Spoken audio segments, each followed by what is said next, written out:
31 movies from the big three, Michael, Freddy, and Jason, and we're going to rank them all real quick. So, here we go.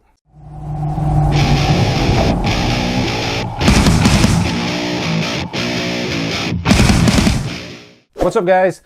Cody Leach came up with this great idea. Let's rank the big three, all 31 movies of the big three, including the new Halloween movie. First off, happy Halloween.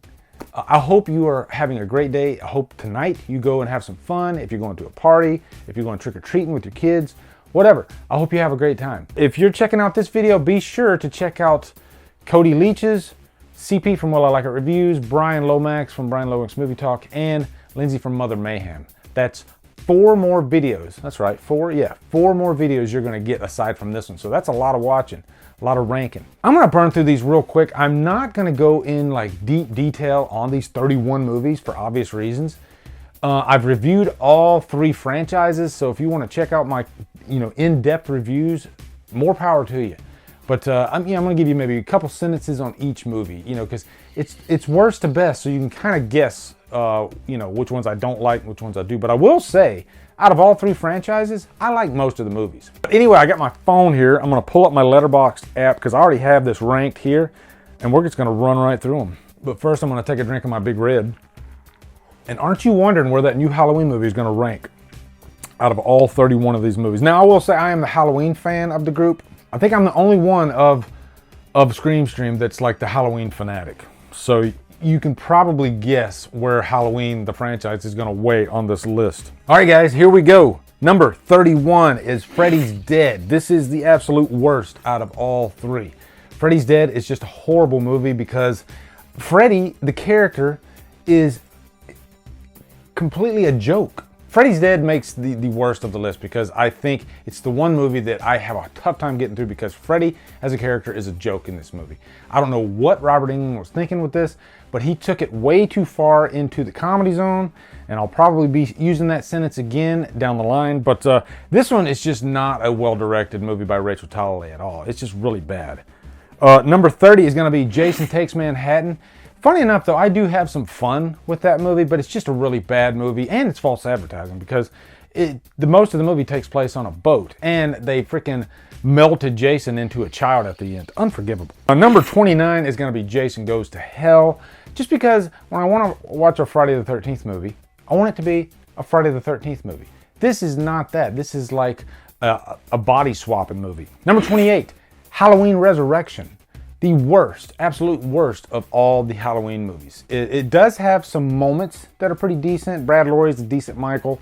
But Busta Rhymes ruins this movie. That's pretty much what you need to know in a nutshell. Busta Rhymes makes you want to throw stuff at the screen. 27 is going to be Friday the 13th, Part 5, The New Beginning. I do like The New Beginning, but there are some characters that are just way over the top in that movie. Those country bumpkin characters that are a little bit annoying. And this doesn't have Jason as the killer, actually. It has Roy. But like I said, I still have some fun with it. Number 25, Jason X. Jason X is a bad, good movie. It's really bad, but it's funny as hell. And it does have one of the best kills in the whole franchise. So I have to give it that. Number 25 is going to be, I think my voice just cracked a little bit, actually. Nightmare on Elm Street Part 5, The Dream Child, which I actually like how bonkers that movie is. It gets pretty damn crazy.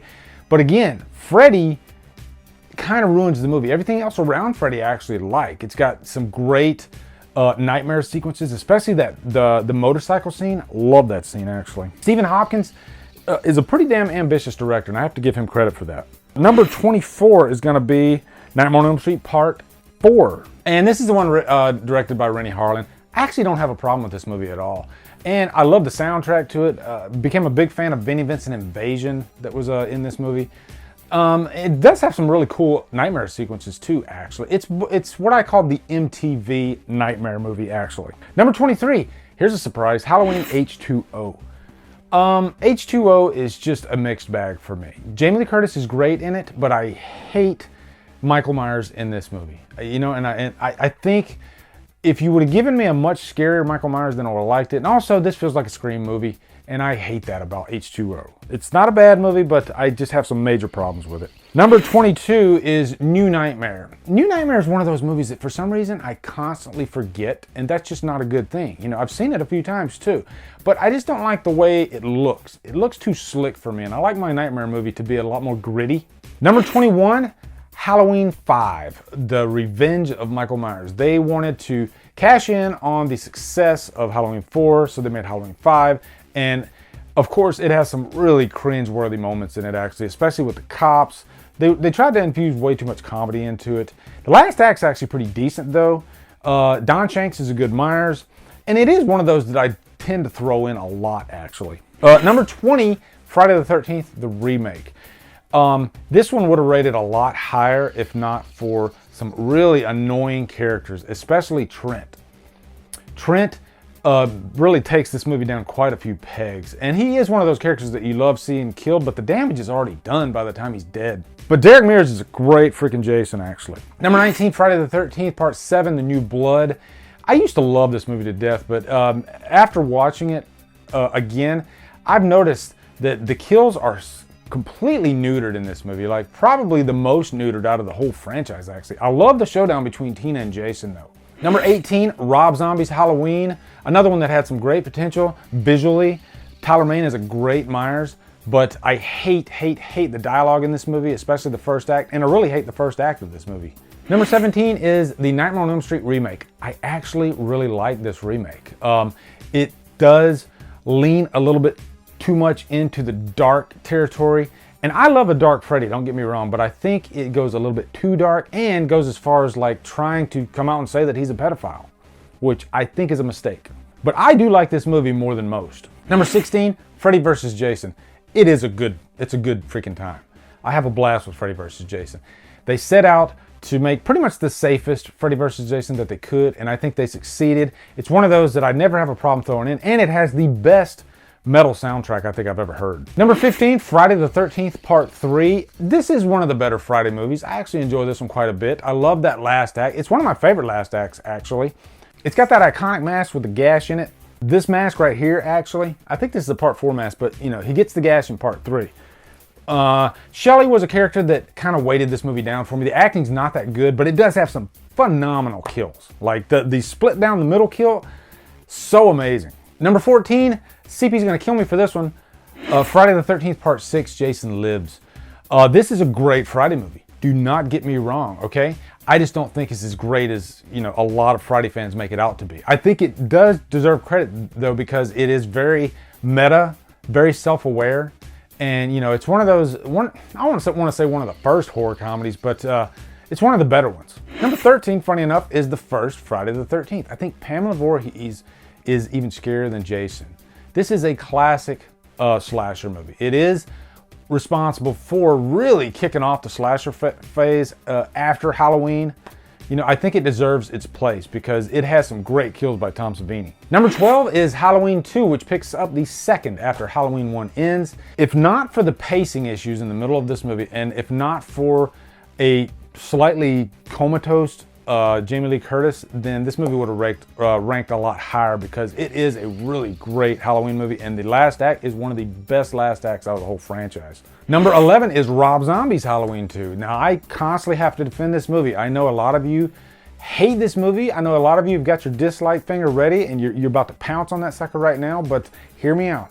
I like that Rob Zombie had a consistent vision from start to finish. It felt a lot more focused than his first movie. I like the 16mm look and feel of it. You know, it's its own thing, and I really enjoy it. I've said this, you either love or hate this movie, but you're gonna love it all the way through or you're gonna hate it all the way through. Number 10, I freaking love this movie. Nightmare on Elm Street Part 2, Freddy's Revenge. I think Jessie as the final girl is really great in this movie. I love how Freddy pretty much just kind of like psychologically tortures Jessie throughout this movie. And it's just one of those I have a lot of fun with. I have a lot of nostalgia with this movie because it's one of the first Nightmare movies that I watched. I love that opening bus scene. So many great things about this. Jessie dance, yeah, it's all great. Number 9 is Halloween 3, Season of the Witch. And guys, by the way, right now we are in like movies that I freaking love. All these from here on out are just movies I freaking love to death. But yeah, Halloween 3, Season of the Witch, Tom Atkins, need I say more, Stacey Nelkin. You got the greatest, most underrated killer I've ever seen in a horror movie, Colonel Cochran, who wants to just freaking kill every kid on the planet Earth. The score by Alan Howarth and John Carpenter is just one of the best scores.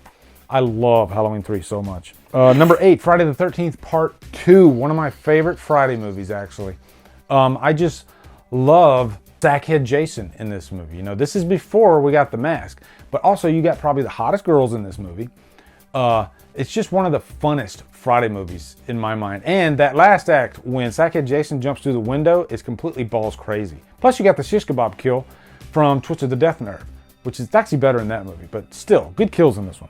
Oh, and then the wheelchair kill, one of my all-time favorite kills. That's an insane kill. Number 7, Halloween 6, Curse of Michael Myers. I am such a big fan of this movie, especially the theatrical cut. Not the biggest fan of the producer's cut. That's not going to be on this list, but I love that third act, especially the lab massacre. I love the atmosphere of this movie. It feels the most Halloween out of the whole franchise. You got George P. Wilbur turning in one of the most brutal Myers performances ever. Can't say enough about Halloween 6. Number 6, my favorite Friday movie, Friday the 13th Part 4, The Final Chapter. This movie is like, almost like the perfect slasher. What Joseph Zito did with this movie, he made Jason scary. I think this is the only movie where Jason is like scary as hell. Ted White is my favorite Jason. That last act with Tommy Jarvis, played by Corey Feldman, is great. This one has, you know, if you like nudity in your Friday movies, this one has tons of it. It's great from start to finish, but it feels like a really serious Friday movie. Then you got the freaking Crispin Glover dance, and you got to put it in the old computer. So many memorable moments in this movie. Number 5 is Dream Warriors. Dream Warriors. Dream Warriors is, I remember seeing this movie in the theater when it first came out, and the crowd just completely in love with it. It's just a classic nightmare movie. It was great to have Nancy come back. And, you know, this is how you really treat an iconic character, you know, have her go out in style. This is the mistake they made in Halloween 5 with Rachel. They should have done her like they did in Nightmare 3. But then you got, you know, all the Dream Warriors. Freddy's great in this movie. This is like the introduction of all the great one-liners without getting too silly. Yeah, Dream Warriors is a classic, and I'm sure this is probably number 1 on Cody's list. Okay, top 4, here we go. Number 4 is the original Nightmare on Elm Street. No surprise there. I mean, what Wes Craven created was amazing, because this is a time where we were getting tons of slasher movies and we needed something original. Freddy Krueger was such an original character, and more importantly, scary as hell. Those nightmare sequences in the first movie are legendary. Number 3, Halloween 4, The Return of Michael Myers. This is the movie that made me the Halloween fan that I am today. I was obsessed with this franchise after Halloween 4. It's just, I even have my shirt on, my Halloween 4 shirt on. That ending is probably my favorite ending in horror history. I remember it gave me nightmares for weeks, months, years. Yeah, and the opening is so iconic. George P. Wilbur's first turn-in as the character, as well as Tom Morgan. Tom Morgan doesn't get enough credit because he had some great scenes in Halloween 4, actually. He's the guy that wears the bandage. But yeah, I can't say enough about Halloween 4. It's easily one of my favorite Halloween movies. Number 2, freaking Halloween 2018. Holy crap, I did not expect this movie to go this high on the list. I did not expect Halloween 2018 to be better than Halloween 4. That Halloween 4 has been number 2 since it was released for me, since 1988. And it just got beaten 30 years later by David Gordon Green's Halloween 2018. This movie was insane to me. I've already reviewed it twice. Be sure to check out those reviews, but wow, loved it. And then, of course, number 1, John Carpenter's Halloween, the movie that freaking, started the slasher craze. It wasn't the first slasher, but it's the most important. What John Carpenter did with this movie, it's like the perfect storm. It really is. It's like every box that can be checked off in a slasher movie is checked off in John Carpenter's Halloween. You got a creepy-ass killer in Michael Myers. You got great cinematography by Dean Cundey. You got one of the most iconic scores of all time. Need I say more? So anyway, guys, that's it. That is my 31 on 31. I hope everybody has a happy Halloween, and I hope you guys check out the other channels and their videos. Gonna be a lot of fun. Anyway, guys, be sure to come over to Killer Flicks, where we talk horror all day and every day, and on Fridays we do Free for Fridays. Follow me at Drumdums on Facebook, Twitter, Instagram, Letterboxd, and now Stardust. If you like what I'm doing, hit that subscribe button. I'd really appreciate it. Una, guys, thank you so much for watching. Have a great day, and Drumdum out.